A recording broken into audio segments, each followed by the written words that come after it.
या संस्थेचे अध्यक्ष विलास ठुसे सर, संस्थेचे सचिव डॉक्टर धवळ सर, सगळी कमिटी मेंबर्स आणि तुम्ही सगळे विद्यार्थी, या तुमच्यामुळे आज मला आपल्या देशाच्या ध्वजाला अनफ्लग करण्याचा मान दिला, त्याच्याबद्दल मी मनापासून तुमचे धन्यवाद मानतो। आणि आज हा जे मी परफॉर्मन्स बघितला सगळा NCCचा NSSचा, तो परफॉर्मन्स बघून मी खरंच भारावून गेलेलो आहे।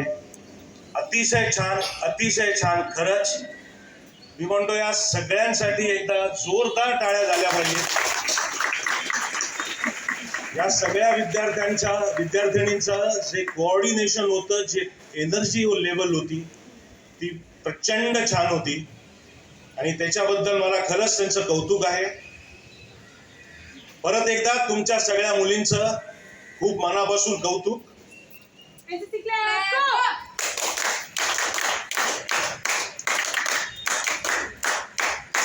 आज प्रजासत्ताक दिन आहे आपला। आज कॉन्स्टिट्यूशनचं फॉर्मेशन झालं।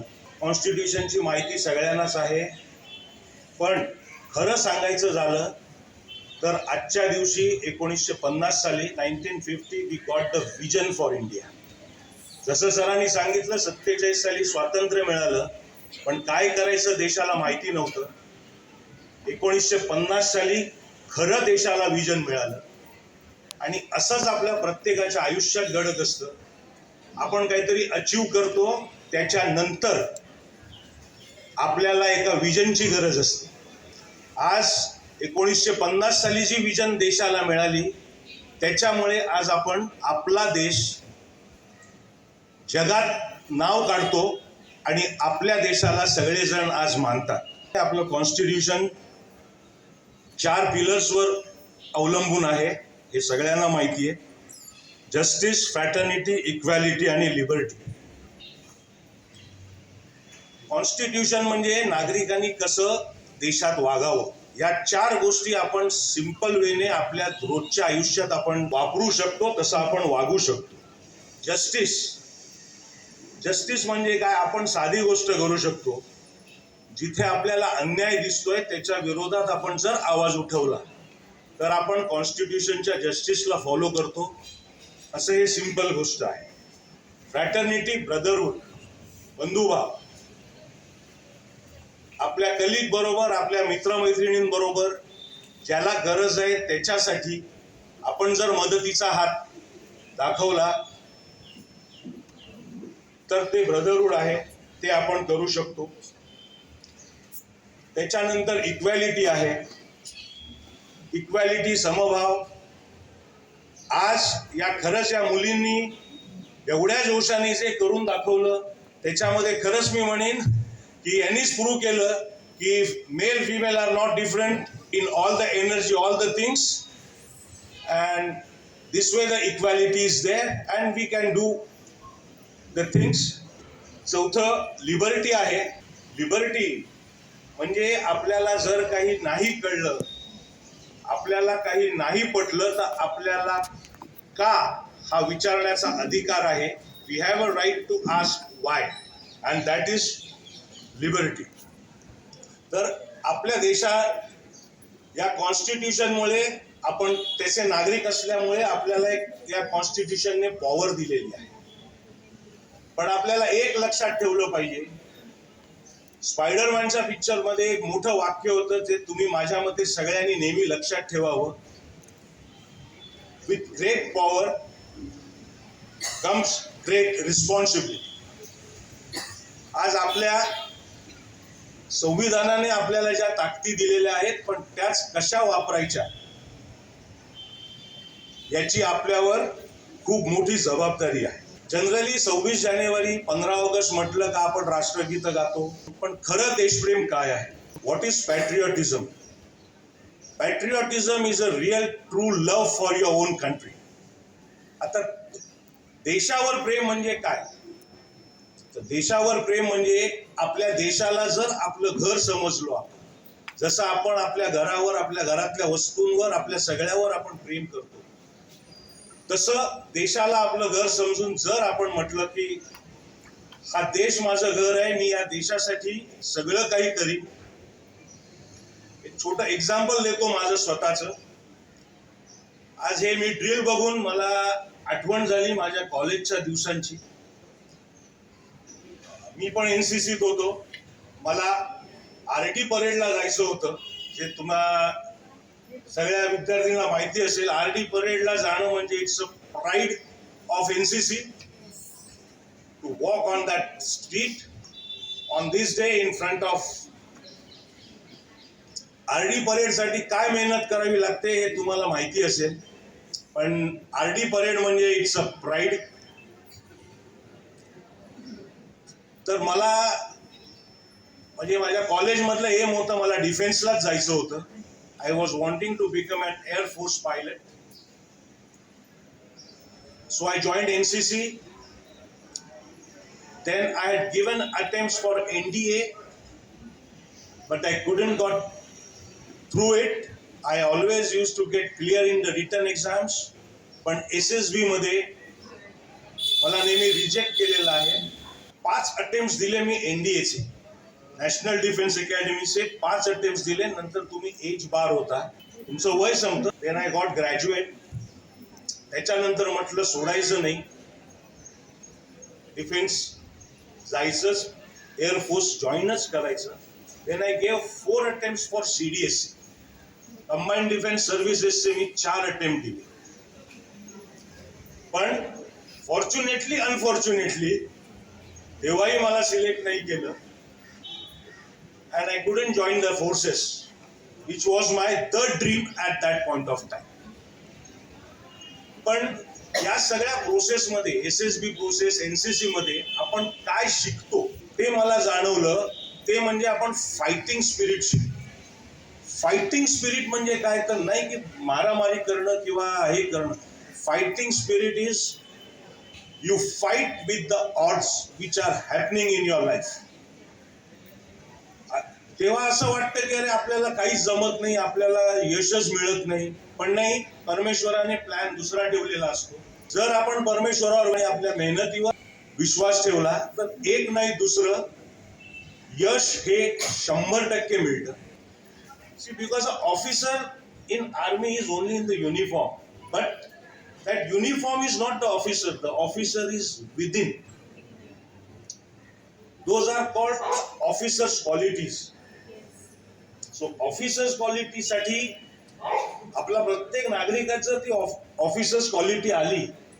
It is simple. Officers quality is not only the discipline and you stand straight and you be very stout or something. No. Officer quality is respecting females, respecting women. आपण एका ऑफिसरला बघतो, आपल्याला बरं वाटतं, तर त्याच्यामध्ये त्या क्वालिटीज असतात. आपल्या देशाचं मेड इन इंडिया हे जे वाक्य मी जेव्हा आपल्या कुठल्याही प्रॉडक्टवर बघतो, मला इतकं प्राईड फील होतं स्वतःला की माझ्या देशात बनलेली ही गोष्ट आहे. तर तुम्ही उद्या जी काय करिअर कराल त्याच्यामध्ये जर तुम्ही 100% टाकले तर तुम्ही या मेड इन इंडियाला कॉन्ट्रीब्यूट करताय, या मिशनला कॉन्ट्रीब्यूट करताय असं होईल. आणि कुठलंही क्षेत्र असो तुमचं, you be in any field, medical, engineering, anything, you give your best, you do the things. Even artist or anything, give the best, you are contributing to the country. Next thing I consider की आज आपण जायच्या आधी आपण असं एक स्वतःला place घेऊया की we are the builders of the nation. आपण देश घडवण्यासाठी नक्कीच काहीतरी प्रयत्न करूया. प्रत्येकाला जे जमेल तो प्रयत्न करूया. अजून एक मी तुम्हाला गोष्ट सांगायला आवडेल मला. ह्या गोष्टीने माझ्या जीवनात बरेच फरक आले. जे मी मगाशी पॅट्रिऑटिझम म्हटलं, मला डिफेन्सला जायचं होतं, मी जाऊ नाही शकलो. पण त्याच्यानंतर व्यवसायात आल्यानंतर फाउंडेशन चालू केलं. आज भाग्यश्री फाउंडेशन मुलांना गायडन्स देतं. जे अंडर प्रिव्हिलेज आहेत, ज्यांना बाकीच्या सोयी नाही आहेत, त्यांना गायडन्स देऊन त्यांना करिअर कसं करावं, त्यांनी जीवनात कसं जगावं, सक्षम कसं बनावं, ह्याच्यासाठी फाउंडेशन थ्रू मी प्रयत्न करतो. जे माझं मी कर्तव्य समजतो की आज जे काय मला यश मिळालं आहे व्यवसायामध्ये कशामध्येही, ते यश आज माझ्या देशामुळे मला मिळालेलं आहे आणि मला देशाला देणं आहे. ज्या परीने होईल त्या परीने मी ते देण्याचा प्रयत्न करीन. एक लास्टला फक्त गोष्ट सांगतो की मी नॅशनल लेवल ॲथलीट होतो कॉलेजला असताना. जर तुम्ही कान आणि डोळे जर उघडे ठेवलेत काही शिकताना किंवा रोजच्या जीवनात वागताना, तर तुम्हाला अनेक गोष्टी शिकायला मिळतात. माझा 400 मीटर्स हर्डल्स हा इव्हेंट होता. 400 meters hurdles is a event which requires stamina as well as endurance. नुसतं 400 मीटर धावायचं नाही, त्याच्यामध्ये 10 हर्डल्स असतात, 10 उड्या मारत जायचं. So 400 meter hurdles is a event which requires stamina as well as endurance. तर ते मी जे माझे कोच होते, पिठावाला सर म्हणून होते, पारसी होते. तर मी पहिल्यांदाच ती रेस खेळताना, म्हणजे जी प्रॅक्टिस होती ती करताना 8व्या-9व्या हर्डलला मी थकून गेलो, मी सोडून दिलं, थांबलो नाही, चालत बाजूला झालो प्रॅक्टिस सेशनला. तेव्हा मला सरांनी बोलवलं आणि एक गोष्ट सांगितली जी मी जीवनात लक्षात ठेवली. तेव्हा मी FY ला असेल फर्स्ट इयर. त्यांनी सांगितलं, if you start a race finish it off, no matter where you come first or you come last. If you start a race finish it off. तुम्ही विद्यार्थी, तुम्ही सगळ्यांनी एक लक्षात ठेवा, तुम्ही जे ठरवा फिनिश इट ऑफ. काही फरक नाही पडत. शेवटचा आला, या वेळेला शेवटचे आल, सेकंड टाइम सेकंड लास्ट याल, a day will come when you will come first. So this I want you all to remember. त्याच्यानंतर त्यांनी मला सांगितलं, जर तुला यशस्वी व्हायचं आहे ॲथलेटिक्सच्या ह्याच्यात, because he was my coach, so he was considering only that event, but I learned life. He taught me, you remember always 3 Ds. 3 Ds in your life which I have remembered. The first is determination. तुम्ही एक M करा प्रत्येकाने आणि तो achieve करण्याचं determine करा. Anything, let it be anything, तुम्ही काही करायचं ठरवा. First is determination. You should be determined from within two do that. Second is dedication. नुसतं डिटर्मिनेशन ठेवून नाही होत. आज ही शाळा दिसते तुम्हाला, एवढी वाढली आहे, एवढं झालंय. जेव्हा सरांनी चालू केली या दोघांनी, काही नव्हती. त्यांचं डिटर्मिनेशन होतं, आम्ही शाळा अशी अशी वाढवणार.